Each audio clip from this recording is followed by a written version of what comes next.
Shalom, precious people. Welcome to this YouTube channel. It is your lady, Blessed Lizzie, and today we are here to give somebody hope, motivation, and encouragement because the channel is all about that.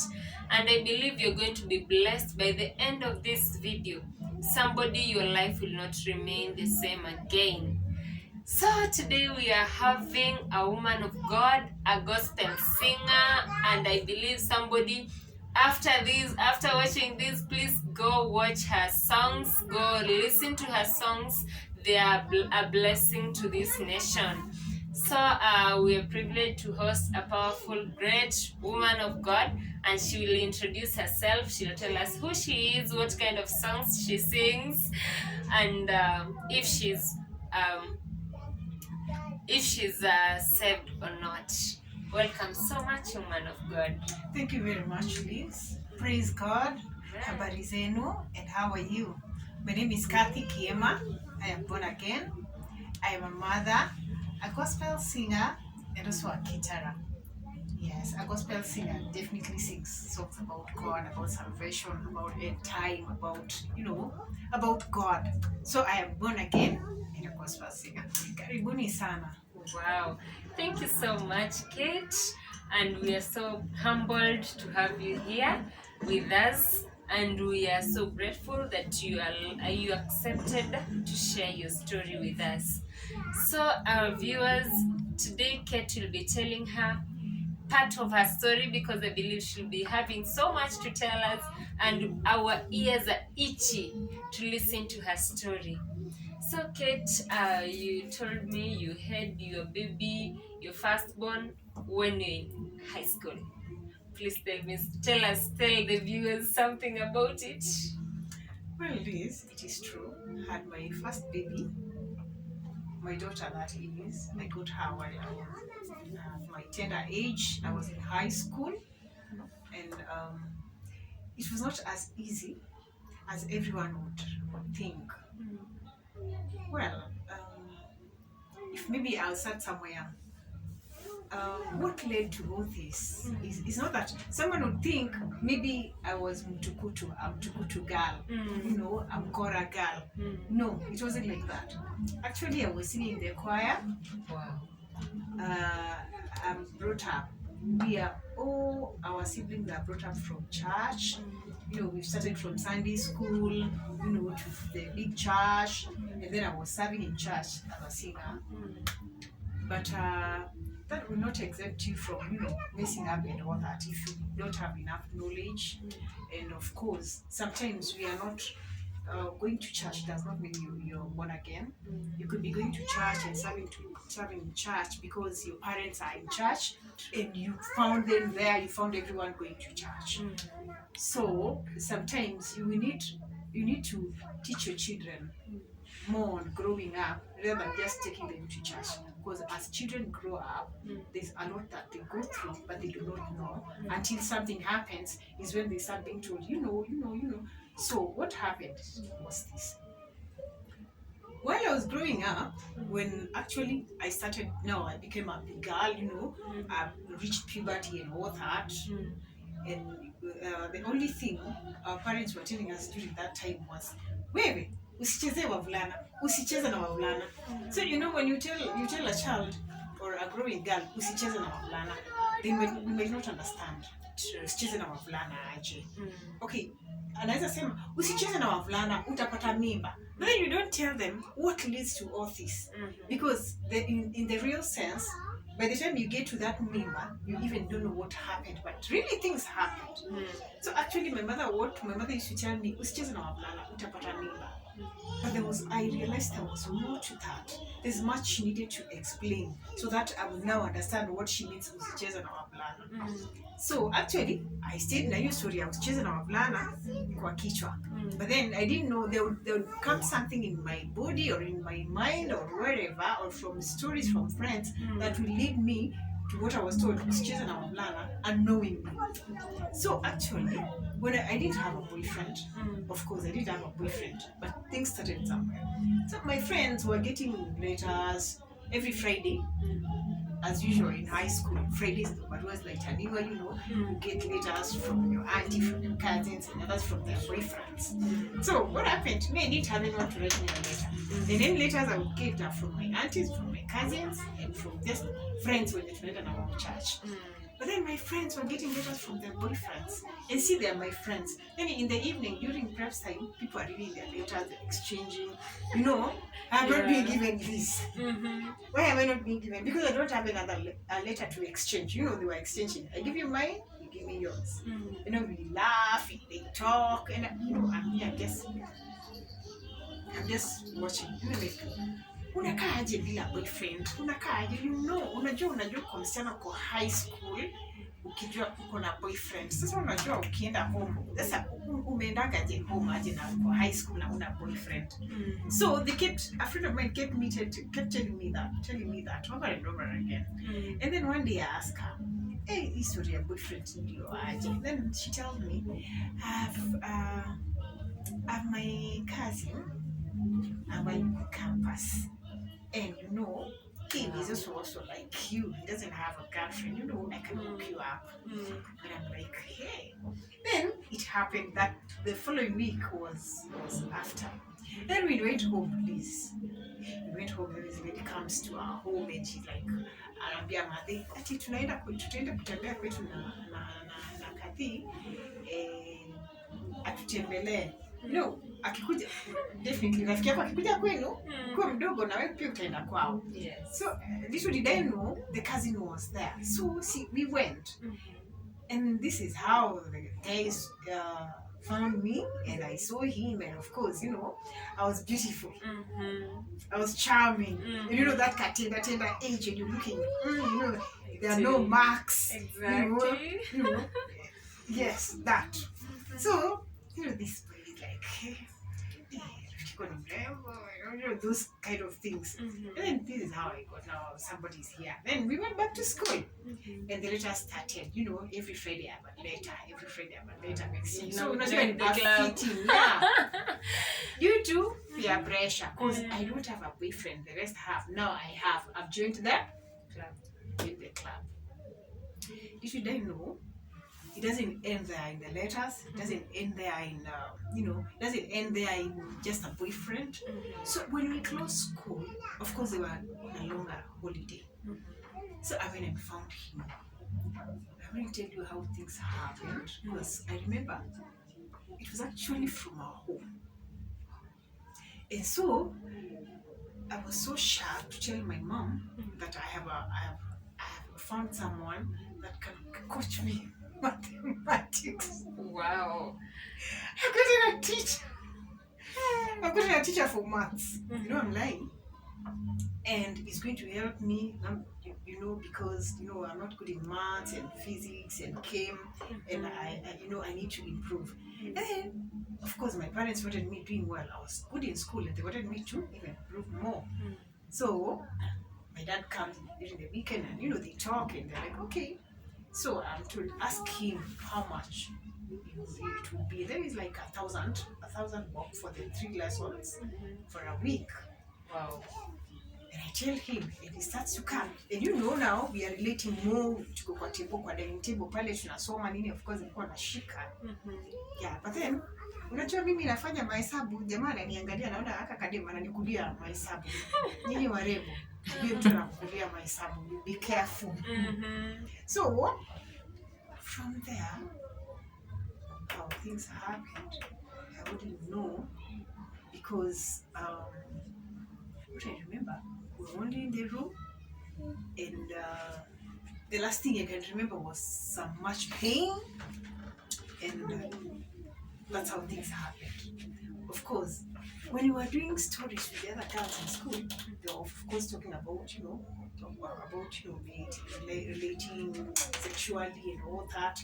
And then I would remember, hey, na mtu akipata mimba, na hii ndio ile story ya ukicheza na wavulana. But then we need to know, as parents, we need to know when our children grow, they go through some process of growing up, having the boobs, you're getting your menses and all that. Then hormones change, and then that feeling when you're ovulating and all that. That's the time we are supposed to be telling our children, our growing girls, that anytime you have those feelings, anytime you are a growing girl and you get close to men of the opposite sex, it drives you more to wanting to get closer to them. And getting closer to them will confuse that you want what they are thinking, and definitely they'll take you there. So that is what happened to me. Girls do not know the time you feel that you want to get closer to a man, that's the time you're ovulating. That's the time you're very ready to get pregnant. They do not know. Most of the girls do not know. But what I was being told by my friends was that, ile mara moja huwezi pata ball. That is what they were telling me. And then I was like, I haven't. So ile mara moja, if I relate to mara moja, sitapata ball. I'll only be careful the second time. Which was a lie. As long as you're going to be fertile, even if it's the first time, you're going to get pregnant. But I didn't know all that. So that is what happened. Then we opened school and I went back to school, and I didn't know I was pregnant. I had been gotten. So after around 2-3 weeks, I'm like, kitukuu kipiko huko kwa kitchen ya shule, nasikia natoka naenda natapika, homa and then the matron was my grandmother, a sister to my mom's mom. So she actually took me to the hospital. I was given medication. I came back, it was not working. And then she was like, apana, wacha wanipe barua, you go home. When the mom akupeleke hosi. So I went home. And then when I went home, mom was so keen, I really decided natapika. So we went to the hospital. Remember, I do not know anything, if I could be pregnant or not. But I did not share with my friends that I had related. No, that one had kept it as a secret. And as much as they were talking about it, I was not talking about it because I was feeling it shameful. And then I was like, that pain, that is what they talk about. That is what is called sex. I'm like, so I kept it to myself. So after I didn't know I was pregnant. Then went to the hospital. And my mom talks to the doctor, and I'm asked a few questions, and I'm told to go in, do a urine test, which of course I gave a sample. And then on the doctor's table is where I'm knowing I am pregnant. Doctor is like, listen, doctor is like, msichana, unajua uko na mimba? And I stood up and I opened my eyes. I'm like, no, I can't be pregnant. I only did it once. And your mom is there. Mom is there. See, he's already talked to mom. He's already called mom inside, explained to her, and talked to her, maybe cancelled her and all that. And then now I'm called in and I'm told, msichana, unajua uko na mimba? I'm like, no, mimi siwezi kuwa na mimba. Nilifanya tu mara moja. Innocently. Yeah. Nilifanya tu mara moja, daktari alikuwa tu mara moja. Sina mimba, mimi sikufanya mara mbili. It was not easy. And daktari is there, my mom is there, they are beating me. How I'm refusing, I'm not pregnant because I did it once. And they definitely knew I did something that I didn't know, and it was out of peer pressure and being lied to that you don't get pregnant by doing it once. To come and so girls, you do it once, you're pregnant. There's a chance of getting pregnant, not because you've done it once, you've done it twice. If you're ovulating, if you're ready, and you never know when you're there, it's easy to get pregnant. Somebody out there, you're just listening to Kate. She's telling us only once due to peer pressure, and there it was girl.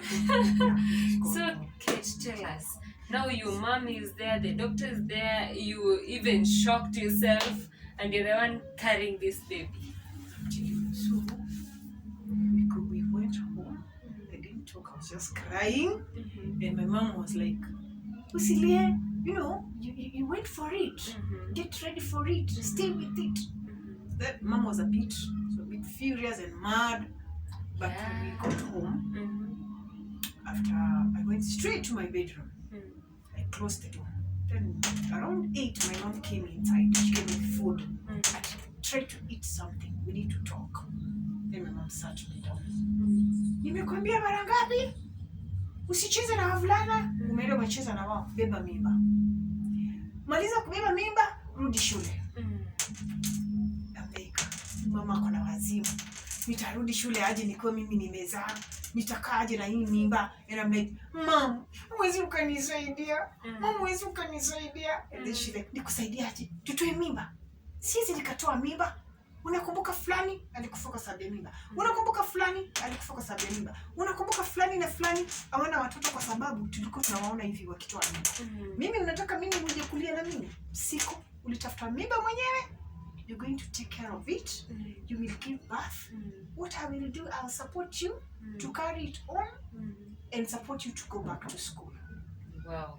Like, what was the reaction of your parents, for example? Did they even ask who is responsible for this pregnancy or something? No, my mom didn't ask. But then, my dad used to work at a distance. So when you came in the weekend, they talked. Nilikuwa nasikia tu mangumi huko. Aki walipigana. Nasi walipigana. Nasi walishauriana. All because of me. So, sometimes, the male parent is unfair. Because it is not the work of the mother only to take care of the growing girls. It is the work of both of them. Msichana akitoka hivi, ametoka na body yake peke yake. Hakuna kitu mama anachukua abaki nayo nyumbani. Ametoka na vitu zake zote. Whatever she decides to do there, the mother is not there. Whether she's being told or she's not being told, whatever she decides to do is not part of the mother. It is not the mother who has told her to go and do. No parent, no mother will tell their child to go and get pregnant. So the male parents, I think they should change the way they treat the mothers when their girls have gotten pregnant. They should just support them and know this child has slipped away and they need to be brought back. So after whatever happened inside, in the following day, they called me, both of them. And we sat down in the sitting room, plus my grandfather. My grandfather was cool because he was my good friend and he was like, hey, kipenzi changu, utasoma sijui. And then my dad was like, ndio huyu, ulikuwa unamwinua, sijui atasoma mpaka sijui afike wapi, sijui nini, ni mrembo, atasoma, atapata bwana mzuri, akona mimba. My dad was saying it so badly, mpaka nasikia vibaya, mpaka I'm just crying. Then my mom was quiet. Then later on, it was my grandfather who asked me, so, hii mimba, huwa msichana baby mimba peke yake. Umebeba mimba na nani? I kept quiet. Umebeba mimba na nani? I kept quiet. Umebeba mimba na nani? I kept quiet. Then my dad was like, unasikia nini unaulizwa? I was mad. Then I told them. Then my dad said just one word, I need to see that hooligan here. Oh. And I'm like, mtoto wa watu atauliwa. Then see. Did you tell that guy before the meeting with your parents? No, they didn't know. So my dad told me the following week when he was going to come, he needs to see the guy at home. Okay, I had already told the guy. And now after we came from hospital, that week I told him that it is ABCD. And he was like, where's the cut off? And I'm like, wait, what is going to happen? I know that mimi siwezi kukuwa pati ya wewe kutoa mimba. I'm going to tell my dad. So he went and told his dad. And the dad was like, it's okay, ni mtoto wa nani? Then come the day my dad said he wants to see him. And he comes home. Yeah, he actually came home. Because I think we were both innocent. And no one wanted anything bad for the other one. I think things just happened for both of us. And so my dad was not so polite to him. He was so harsh. And he spoke and spoke and spoke. Lastly, what he told him is, wachana na mtoto wangu, arudi shule. Wewe bado unabaiwa underwear. Bado unafanyiwa hii. Usidanganye mtoto wangu kwamba utamfanyia. Enda ukae, maliza kusoma, na yeye amalize kusoma. Wakati atakuwa mmemaliza kusoma, kila mtu ana kazi yake. You come here driving, our car is there, now you can come and tell me, nimekujia watu wangu. Umesikia ama hujanisikia? the guy was like, nimesikia. Then my dad tells me, wewe, amka, kuna chakula jikoni, nenda umpatie chakula akule aende. Wow. That was a good one. Hey. Please. It sounded good like that, but the tone. And the guy amejikunja, he stood up, he went out through the back door to the kitchen, also went, I followed him up, I put some, what was there was a cup of tea and mkate, so I took for him, in the corridor there, nikampatia hapo na kiti, and then I went back inside, I went straight to my bedroom. I don't know how he went, but you know, that was the last time I was seeing him. Oh. Of course, it happened like that because he was so not to be seen again. Anywhere close to you. Actually, he maintained that. I also maintained that because see, there was nothing like love. We were still kids. I think what was there was just infatuations or something, and the feelings are total. So it was easy. There was nothing like love. So there was no follow-ups. Amekuja kuniona, nimeenda kumtafuta. So and then I was also very shocked. I was shocked. I was thinking about Shule, I'm thinking about my future, I'm thinking about this baby, how is this baby going to get out of my stomach? How? And here you are in school and you're given a leave out to go. My friends know, of course, people have not known in school that I'm pregnant. They still know I'm home because I'm unwell. So what happened after my parents discussed, they were like, she gave birth and goes back to school. So my mom went back to the school. Of course, I was good in school. I was in the music club. I was in the drama club. I was a prefect, and I was doing well. I was performing very well. Actually, my composition and my insha were being read in parade. Wow. So kitu ilikuwa inaniuma, I'm like, yani hii mambo yote nafanyangwa parade alafu mimi bado ndo misbehave. So I was like, okay. So somehow I would say my parents comforted me by telling me that they'll support me and I'll go back to school, and I started connecting now that I'll still go back to school. That is what I want. I can still achieve. Then sometimes my mom would sit me down and tell me, hakuna kitu imeharibika, utazaa, nitakufunga tumbo vizuri, I'll take care of you, tutakuombea uzae vizuri, nibaki na mtoto kurudi shule. One thing parents need to know is, when a child has fallen, do not kick them. Hold them up and lift them up again. They can still go back to school, they can still perform, but you support them. You don't correct a mistake with another one. So parents, we can still give our children hope. If a girl has gotten pregnant, you remain with the child, just the same way you brought them up. Let her go back to school, pay her school fees, let her rectify the mistake. It can be rectified, just like my parents did. They supported me, they paid my school fees back, I was back in school, they stayed with the child. So came the day I was going to give birth, so I was taken to a very good hospital.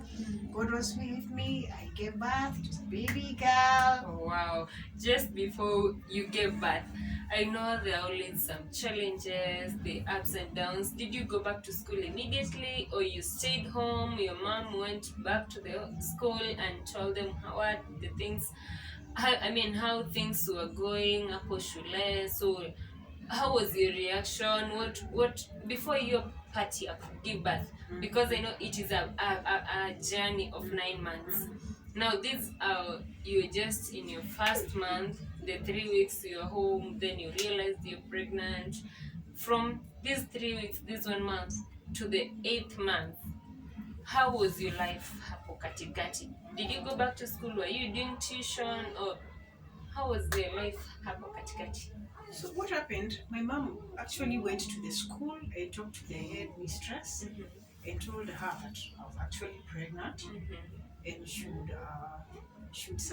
ask they support me together with the school. The school support me by accepting me back once I have given birth, and my mom would support me to bring up the pregnancy and of course in giving birth, so that I come back to school. So it was just that way, and the headmistress didn't want to lose me, didn't want me out of school. So what was happening? My mom would go to school and get papers when others are doing exams and bring to me. I do, and she takes them back. She'd also buy some papers for me. I continue doing and take to some teacher there. They mark them. So my mom and my dad really supported me. Okay, during that period, we're not good friends with my dad because of the way he spoke at the beginning when he knew I was pregnant. So when he comes, I'll be in my room and lock the room, and I'll be brought my food and lock the room. We never had to call Nana until at least the 7th month. I started developing, I started feeling I want to see him. I call him. I tell him, call dad, ask him if he's coming. I want to be brought this, and he also loved me back. Then when he started seeing the people that are being brought up doing well, so we developed another relationship. Okay, I understand him because he had a lot of hope in me. And it happens like that. Once a parent has hope with their child and they kind of, let them down, there's that feeling of, hey, you let them down. So slowly we developed a relationship with my dad and we got back to normal. Of course, he's the one that looked for the hospital that was going to give birth. And so but some months there, like around 4 months, something pushed me and I was like, because I'd read some article that unaweza toa mimba. So I went to a chemist and bought some dawas, and then I go to a Treetop. You remember? No, it was not Treetop, it was Quincha. Then I put 3 tablets. I put them in the quinine, in the Quincha, and early morning I took it. No, I took it in the evening so that at least nikilala in the morning I'll wake up things and I'll tell Mom, I don't know what is happening. But let me tell you this. When God has planted things, God has planned a child will be born by so and so during this time. It will be born. Sikuumwa na tumbo, siku sweat, sikufanya chochote, nothing happened. That was a miracle. And then I was like, did they take anything really? did they take anything? It was, I don't know, it's 1.5 or it was usually 1 liter this size and 3 queen inside. That was another.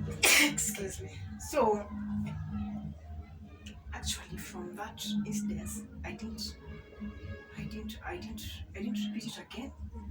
But I went and told my mom. And she was like, siku nikiamka nikute hiyo mimba haiko. Hata wewe nisikukute. Na ukijaribu ujue utakufa. Then it entered me like, nikivi. Ati mom, what has mom said? Siku akiamka akute hiyo mimba haiko na mimi asinikute. Then nikijaribu ati nitakufa. And then from that day I stopped going out. I was stopped from going out the gate. The gate was usually locked. Someone coming in, it's being opened. Someone going out, it's being opened. And I was not allowed to get out of the gate without my mom. So then she also began to talk to me. Kwa nini tumeongea hizi vitu? Then pole hiyo kitu ikaisha.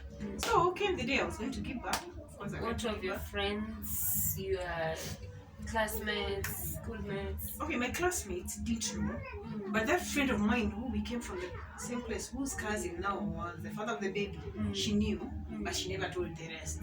She just kept quiet. So when I gave birth, she came home, and and the guy wanted to come. Then I told her, tell him not to come, because I already now had developed some hating.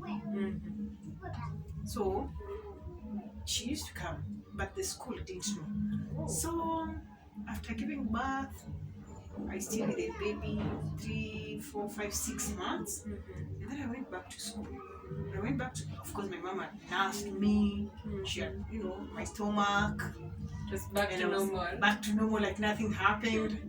And then everyone uniformed me. I went back to school. And I my 3rd form, 4th form. I did my exams because I passed. And And then when I was going to college, baby was 2 years and something, and she was a sharp girl. So pole pole, okay, first year, my second year, and the girl was in school. So because I did not bring her up, the people around mom are all calling her mom. There's nobody calling her she or that. Yes. And then she was calling me mom, and me I was Auntie Kate because my cousins' children when they come, Auntie Kate, Auntie Kate. So she kept calling me Auntie Kate, Auntie Kate, Auntie Kate. Until when she was in class 6. Now when she got some students, she knew, oh, this is my mom. Oh. You didn't sit her down one day and tell her? No. I think it must have been the grandmother. And then now, when you grow, you start knowing things, and then she began to call me mom. But then sometimes now when she was going to high school, I sat her down and I told her everything, how she was born and what happened. Like the story that I'm giving you, I actually gave it to her. And she was like, then she laughed and she was like, "Ai, mom, kwani hiyo biology ulikuwa unafundishwa? Ulikuwa unafikiria inaishia pale kwa blackboard?" I love that. Ulikuwa unafikiria inaishia pale kwa blackboard? It's a reality. Chenye inasomwa ni reality. And I'm like, what's wrong with this girl? Ambia hii na tulikuwa mshamba. Ati mpaka unasema I did it once. Hakuna cha once right after. Kwani do you know those things? Ambia, yes, si tumesoma sasa tulisoma class 5, 6, and 7. Reproductive system. Yes. So me I know that. So her she took it serious. As we took it in masomo. But of course, nowadays, I should say, girls are more educated because of the technologies and all that. That is why you get girls telling you, I can't get pregnant, yet they're having sex. But why? Not because they're using protection, because they're taking the B2s and all that. The others on family planning, they've never gotten a baby. So sad. So they know it wrongly. They still need knowledge that the more you're taking progestins into your body, the time you need a baby, your chances of having a baby are not known. And maybe you're that person mwenye kupata mimba si rahisi. And then umerudi umeharibu tena na kumeza hizo madawa, this mapitu and all that. And then, It's so difficult for them. Yeah. So I was happy. My girl knows you definitely get pregnant. But now I needed to tell her more on that. Yes, there's this protection, like this and that, but madhara ni hii na hii na hii na hii. And then again, she was brought up by my mom up to class 6.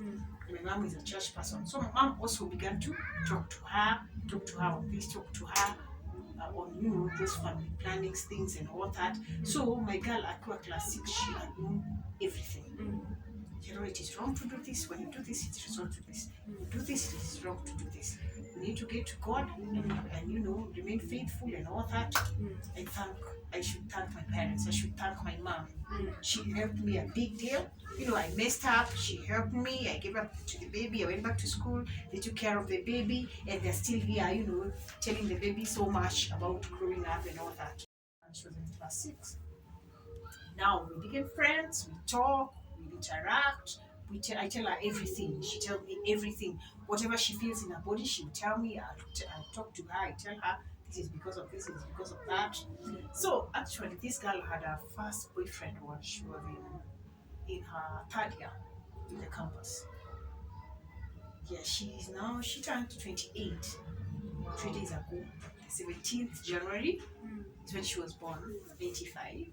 Wow. And she had her first relationship, I think, in 3rd year. And she actually told me and introduced me to the guy.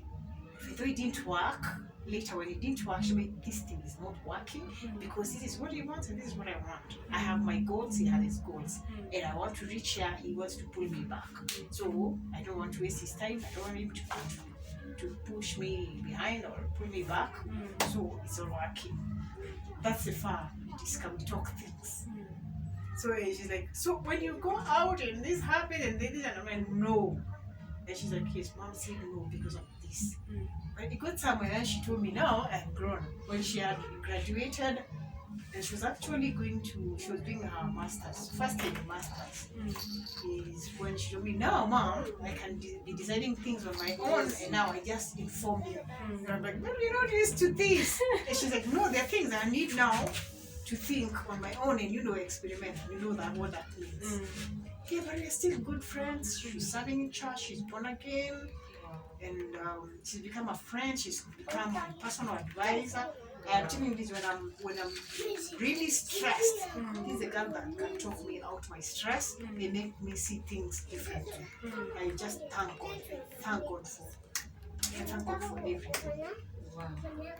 So that was a very beautiful story. It is a beautiful story, and I believe that somebody out there is blessed. Somebody out there is touched to this story.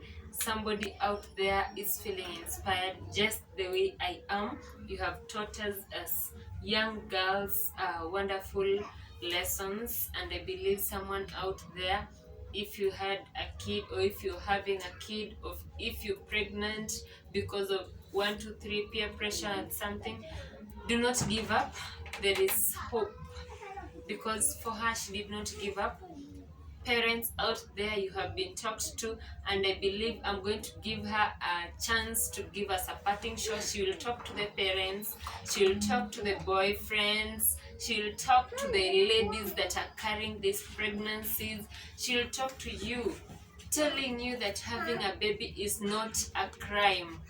She will tell us that if you're pregnant, just accept it, and you don't know what this baby is going to become. For her, her baby became her advisor. Imagine having somebody that can advise you, can talk you out of your stress. That is so wonderful.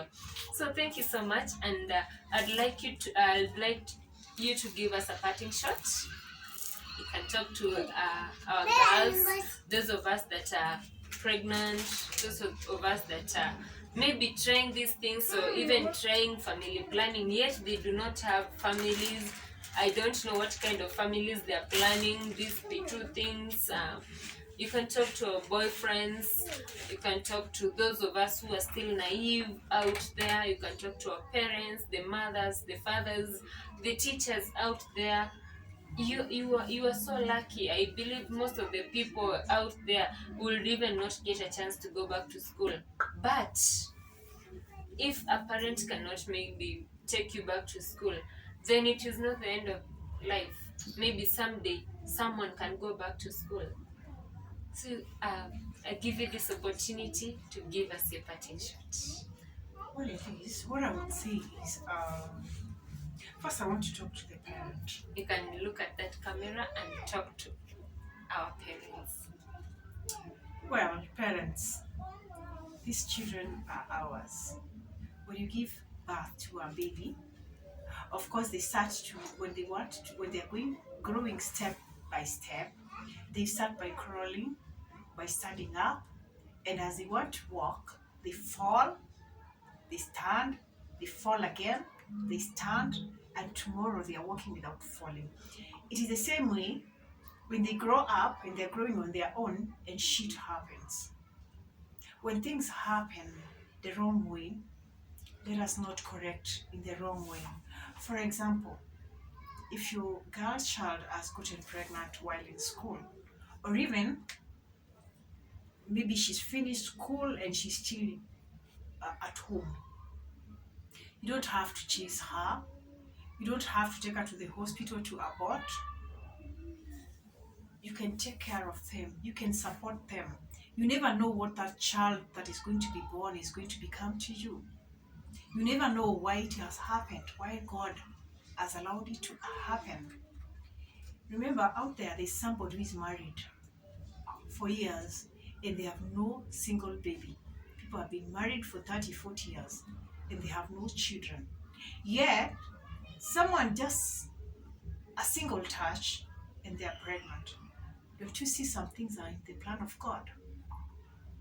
Children are precious, so precious. So if your child has gotten pregnant, first thing, support them, give them hope, tell them it was the end of the world. Unaweza kumshikilia akajifungua na akarudi shule kama ni mtoto wa shule. Kama unasikia umekuwa very disappointed, at least support them to give birth and let them bring up the child. You never know what happens tomorrow. And you out there gotten pregnant, you feel like it's the end of the world, you want to kill yourself, you want to abort, you're thinking of everything, nataka kujirusha feri. Hapana. You are also brought up in the womb and you were given birth. That is why you're you. In the same way, take courage. Bring up this pregnancy. Take it easy. Give birth. And you never know what life would bring after that. You could get someone to take you back to school. Your parent could take you back to school. Or, that child you're carrying could be the savior of your entire clan. You never know. You could be carrying the president. You could be carrying the bishop, the doctor, the lawyer. So, I want to encourage you there that it is not the end of the world when things are not working. Just sit back and start thinking positively. You take things negative, when they're negative, they become more negative. You could be out there, you feel like it's the end of the world. Maybe you're going through some stress, maybe you're undergoing maybe some medication, or maybe you're sick, you're taking care of some disease that is not getting off. It is not the end of time, it is not the end of everything. Trust in God and be positive. There's hope. There's still hope. If you have hope, something is going to change. God is going to change things. God has said He has our plans in His hands. And whatever happens, we are told to give thanks to Him. It might not be everything that happens is good that we give thanks. Something negative could be happening. Just give thanks to God and He will change things. Something is going to happen that will make you feel better, that will nurse your pain, that will give you hope for tomorrow. And you out there, young girl or young man, you're encouraging your girl or your girlfriend to take family planning so that you'll have a relationship that has no children. If you're encouraging someone to take family planning, it means that whatever family planning you're encouraging them to take is something to swallow. It means that you're not on protection.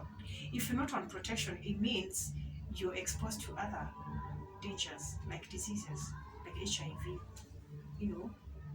like many other diseases that we get through sexual, actions. Think about that. Think about tomorrow. Think about the diseases. Think about the unwanted pregnancies. Think about the life of somebody you're going to change for life. You'd better stay and wait.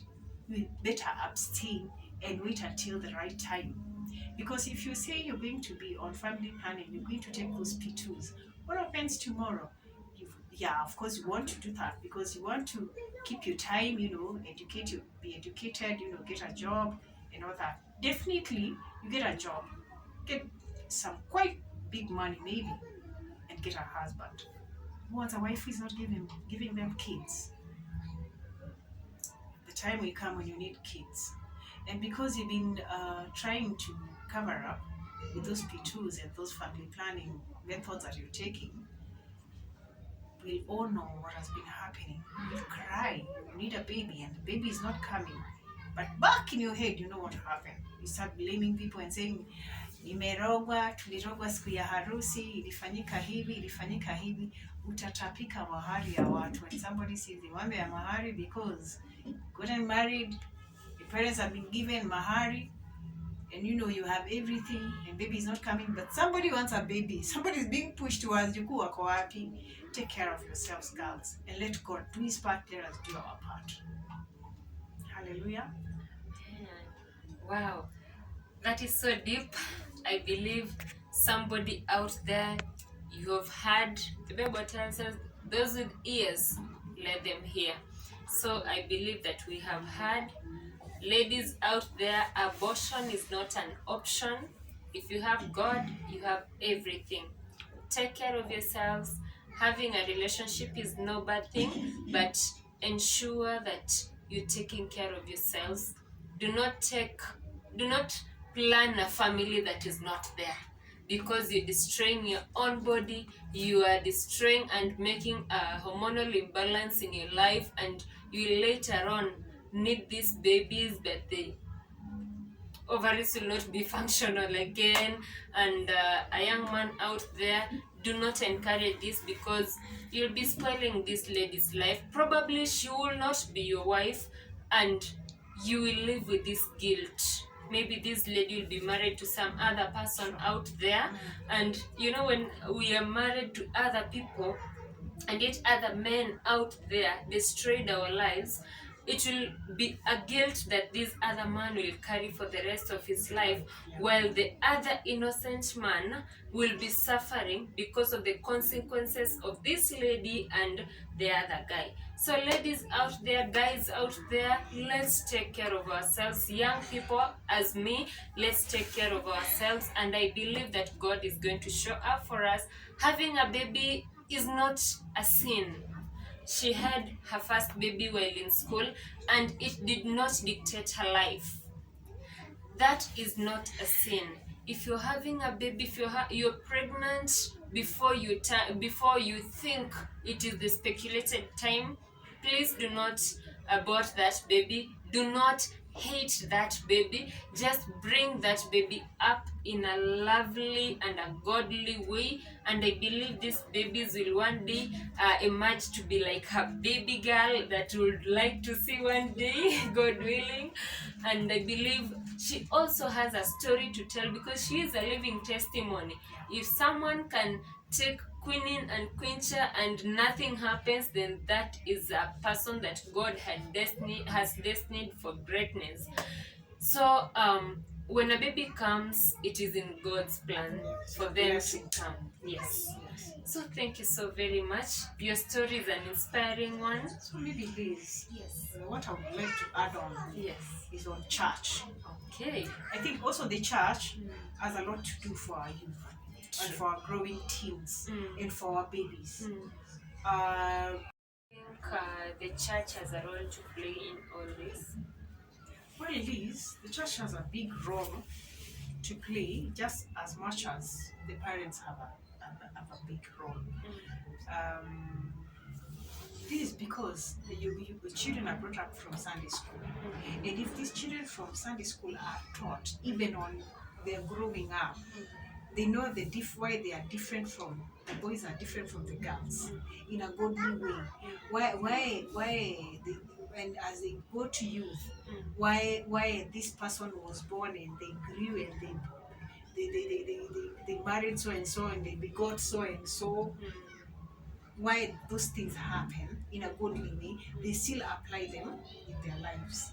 So you're finding people in church, the worship team, they're in the choir, they are ushers, yet they still mess up. They've given birth. Reason is not because they do not know that if I relate like this, I'm going to get pregnant. If I get close to this person like this, I become closer to and the opposite sex, I'll definitely indulge in sex, and it can lead me to this. So if even church can also help by planning, planning meetings, planning camps, seminars for the growing children, and they get people that can talk to them on their growing up, their bodies, how their bodies change from time to time, and what that translates in real sense. I think church can also help. We want to have people getting married and they're misbehaving. In a short time, they divorced. We're getting people getting married in 3 months after the honeymoon. There is no marriage anymore. I think those things start right from growing. The church has a lot to do. Let us not just assume that the word of God that is being preached on the pulpit is enough. It is not enough. The youth need to be talked to. The growing teens need to be talked to. They need to understand their bodies. They need to understand the changes of their bodies. They need to understand what exactly happens in real life as they grow up. And I think that will help. Wow. That will help a lot. That is so very nice, and I believe that the churches out there are going to help the youths so that when they're growing up they get to understand all this. When we're taught in school and when you're taught at home, the same thing applies also in church, in the youth conferences and all that kind of a stuff. We should have a session for us to be taught about all these things. So thank you so very much, Catherine, for being here. And I believe that somebody out there has been so much blessed with this video, and we are all going to be blessed. So for you to accept and to be hosted in this channel, it is not for granted. We say thank you so very much. May you be blessed. I believe it is not the first or the last time we'll be here. We will host you again and again for more stories, more encouraging words of encouragement, more words of wisdom from you. I believe we will all be blessed together. Amen. Thank you so very much. God bless you. Amen. Shalom. Shalom.